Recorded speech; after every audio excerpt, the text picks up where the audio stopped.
Hey, in this lesson, we're going to go over finishing an online course that's taking too long.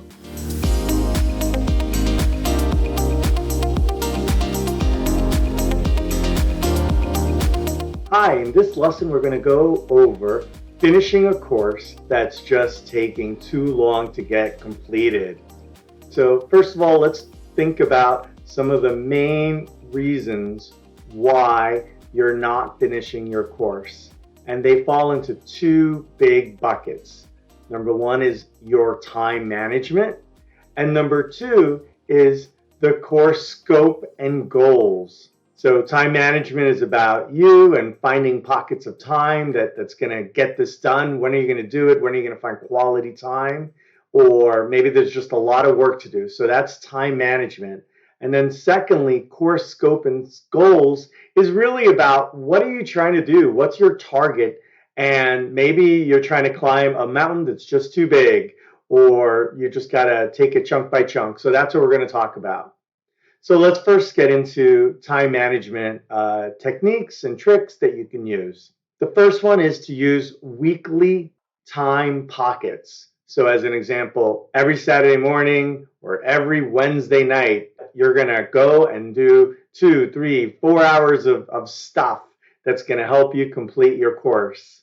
Okay, and you're just going to hit it, you're going to lock it, you're going to put calendar reminders. Everybody in the family, everybody at work, everybody's going to know that on those particular time slots, they're reserved for this particular activity, which is working on your course. Another option is to just find a few days and do it. Maybe it's your Christmas break. Maybe it's spring break. Maybe it's a long holiday weekend where you combine Friday, Saturday, Sunday, and this particular holiday, you're not planning on doing anything. Or maybe you are, but just you're going to do something at home for just a few hours. You're not going to go away the whole weekend. And in fact, that whole weekend, you're just going to bite away and get that course 80, 90% done. Another time management technique is to defer your hobbies. Maybe you're watching a show, you're binge watching. Maybe you can watch it later. Maybe you have a hobby, or maybe you do, basketball, or you do a certain, group or club or tennis. Whatever it is, maybe you just downgrade for one season and get this course done. And then you can come back in.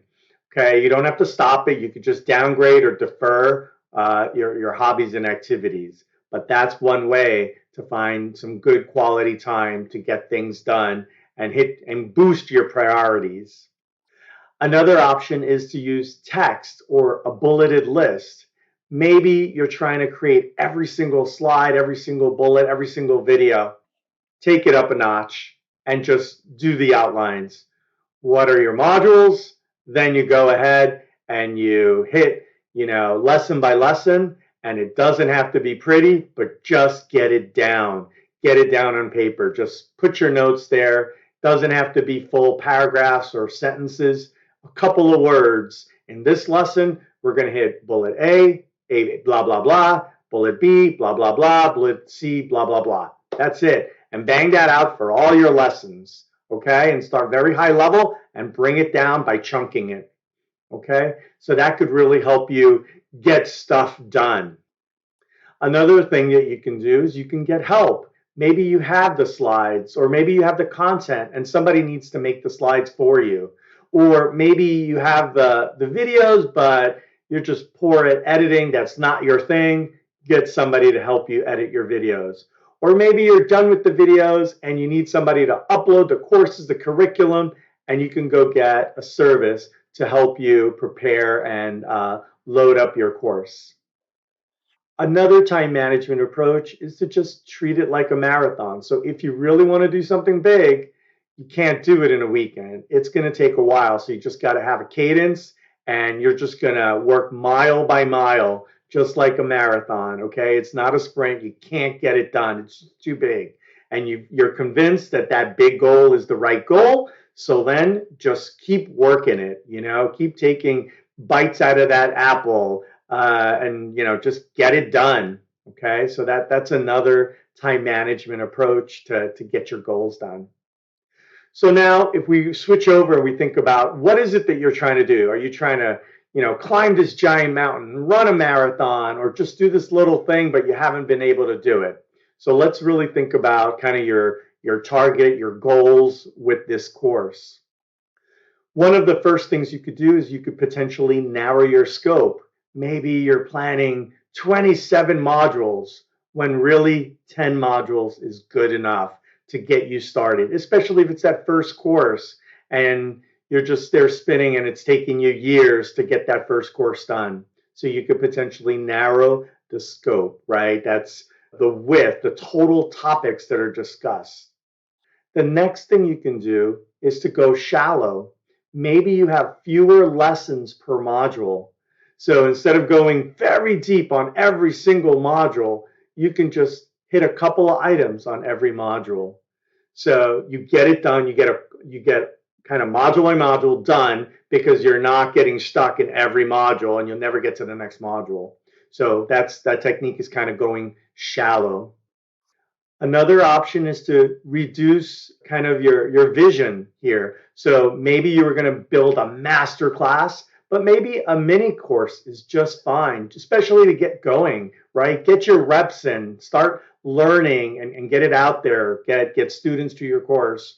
Or maybe it's a spotlight course on one special subtopic of what you teach. And that's okay. So you can kind of reframe it and then you can go after that, and that's much more achievable.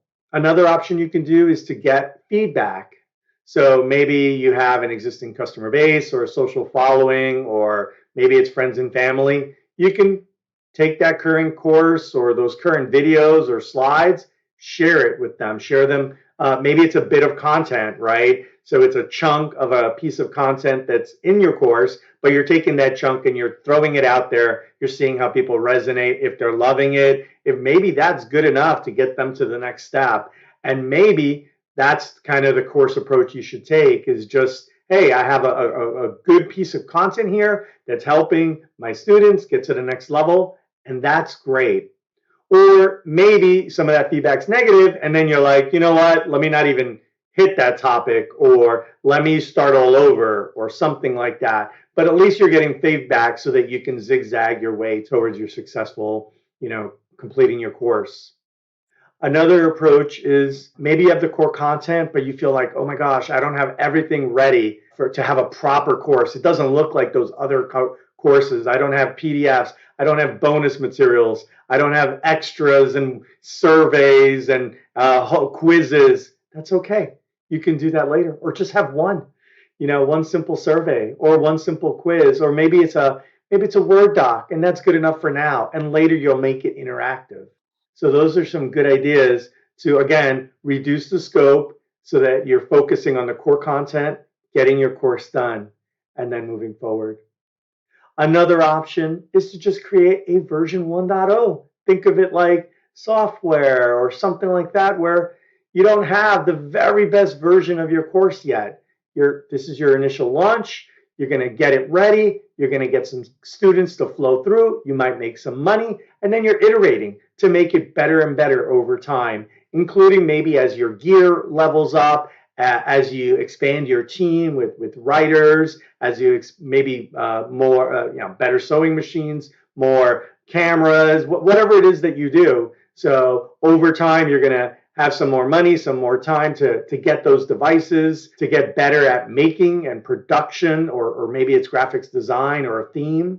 So, or maybe it's just creating really pretty PDFs, but maybe you don't know how to do that yet, and that's okay. You can do that later. All right. So these are some techniques to help you finish your course. First of all, double check your time management. When are your times of blocks to get this stuff done? Reserve it and prioritize it and call it out and say, this is when I'm going to work on the course. And then secondly, pick out the right target, set the right vision, scale it.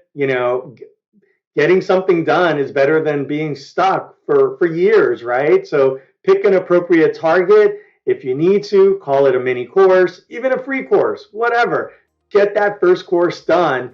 Get students. You're going to learn a lot by doing it. So that's that second approach, is to really focus, get your scope and your goals set so that you can achieve it. If it's an impossible goal, you're going to be spinning here forever and you're going to give up.